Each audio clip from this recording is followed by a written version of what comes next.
Yo,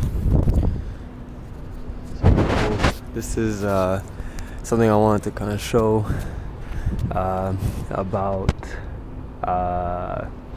resonance and the potential for free energy. Free meaning like more output than input. You just need a pole to kind of show the proof or the reality of this but there's not the pole that I need here. I need like a parking pole or something. But basically how this works is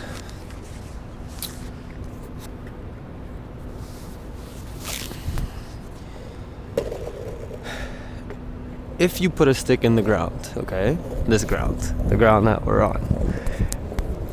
And you hit that stick, it's gonna go like that and then it's gonna come back, right? So one of Newton's laws, which by the way, like any law about anyone, any theory, anything is just kind of true until proven not true. The ultimate thing, the universe, the thing that we're studying these laws from, it already is how it is. So laws are just kind of like the best thing that is true for now. So the current one that we're still kind of taught says that for every motion there's a reaction, and that I don't know, there's some sort of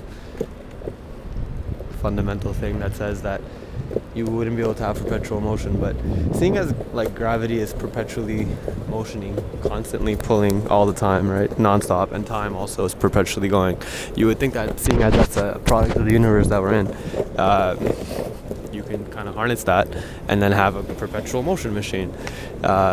Seems pretty kind of obvious, but I just want to show the pole thing if I can get one.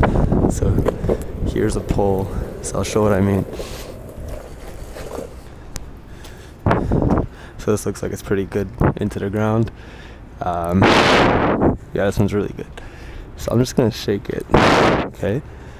And now you see, right? And so it's doing a lot of back and forth, right?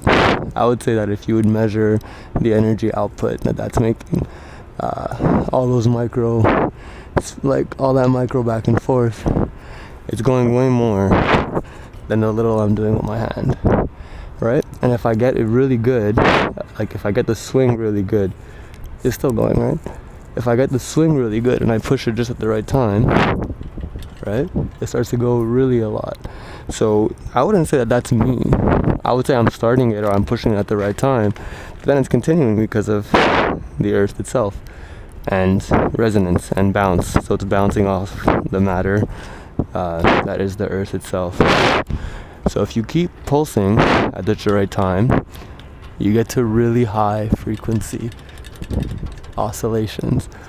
You can keep doing that, and it creates a sort of like an infinitely growing thing.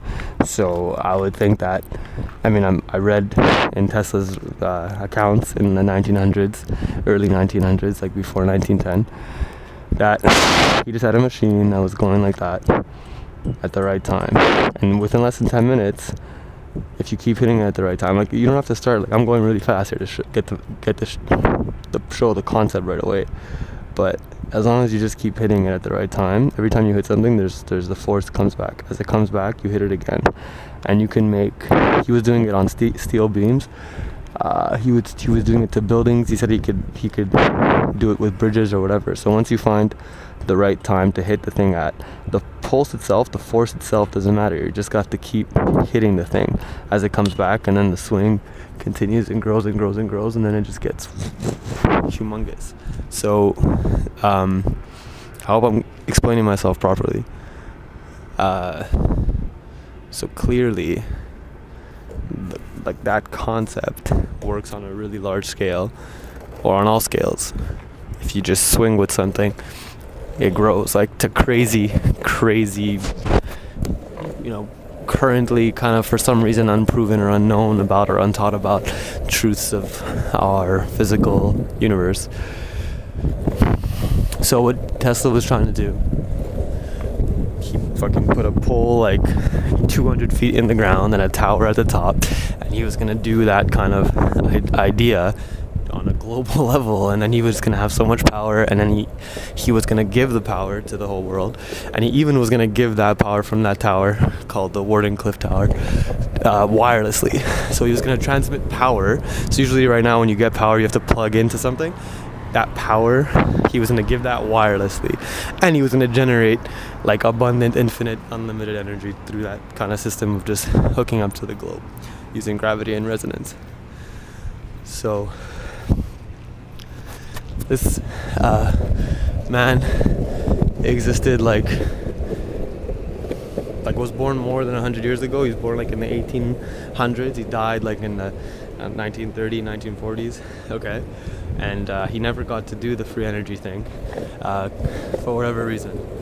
But the fact that we as a species have been not kind of using free energy, and one of our own realized that it was possible more than 100 years ago, and no one else has even like come close to kind of giving that to the world, is a frustration. Because if you can think of what the benefits would be in a civilization with free energy.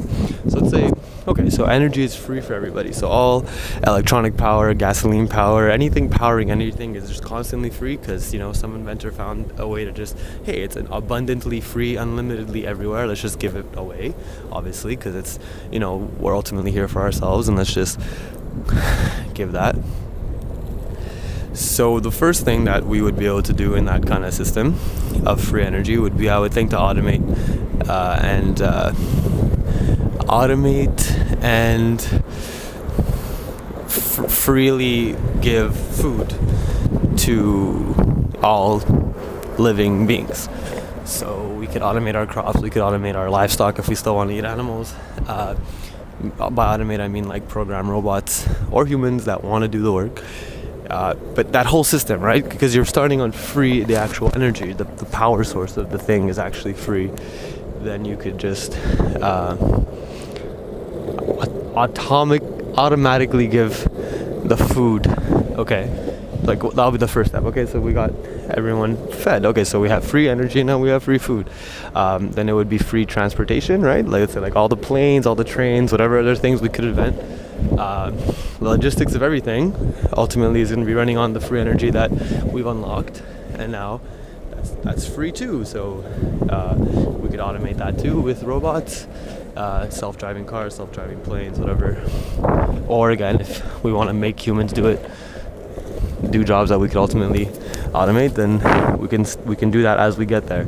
So what I'm getting at is, like, I think what food, logistics, transportation, and the actual energy itself, what it would start with, would seriously like unlock our existence, or like completely change the level of our current existence, the frequency that we're operating at. Like legit, we could be free. And it's up to us. There's like no like alien species that we have to wait for. Like Tesla was like on it. We just as a civilization, I would say, weren't mature enough to accept our own freedom, but we could now. So yeah, it's exciting stuff to think about or to talk about, but it's really difficult to make into a reality in our current system, only because there's a lot of power hoarding related to the current structure of power. So hoarding doesn't really get you anywhere. There used to be a show on TLC called like Hoarders, and you would see how they live like in terrible conditions because they just hold on to things. So obviously you can't grow as a species or as a person if you just keep holding on to the past.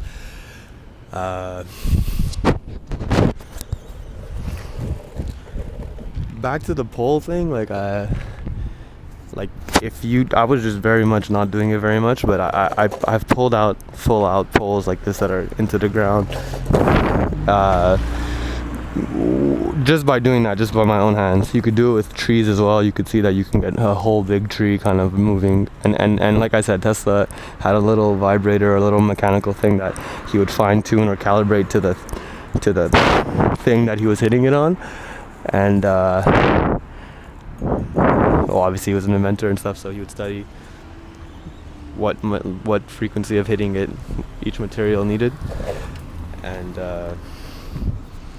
he was able to make buildings like shake to the point that everyone evacuated the building, and he would get in trouble with the cops. Like the whole neighborhood would be like, "What the fuck? There's an earthquake," and it's really just this guy with like a little mechanical vibrator that's hitting things at the right time.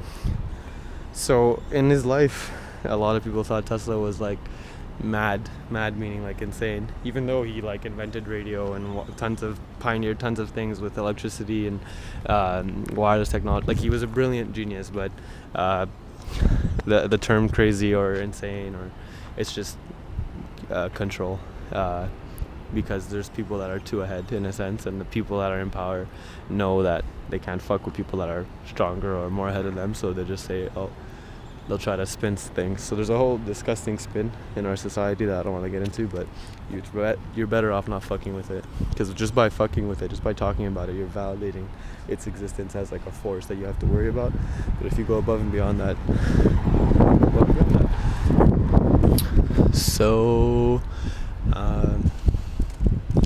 that's it for today.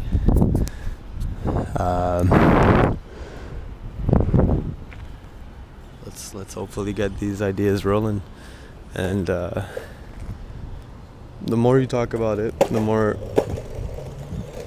you send ripples. The same way physically and mechanically the ripples work, they work consciously and communicatively and with our thoughts as well. So you keep pulsing your vibe out there, and people will pick up your vibe. And I think this kind of vibe about freedom is like a vibe that everyone is subconsciously going for, like freedom. All right, keep rocking in the free world, and do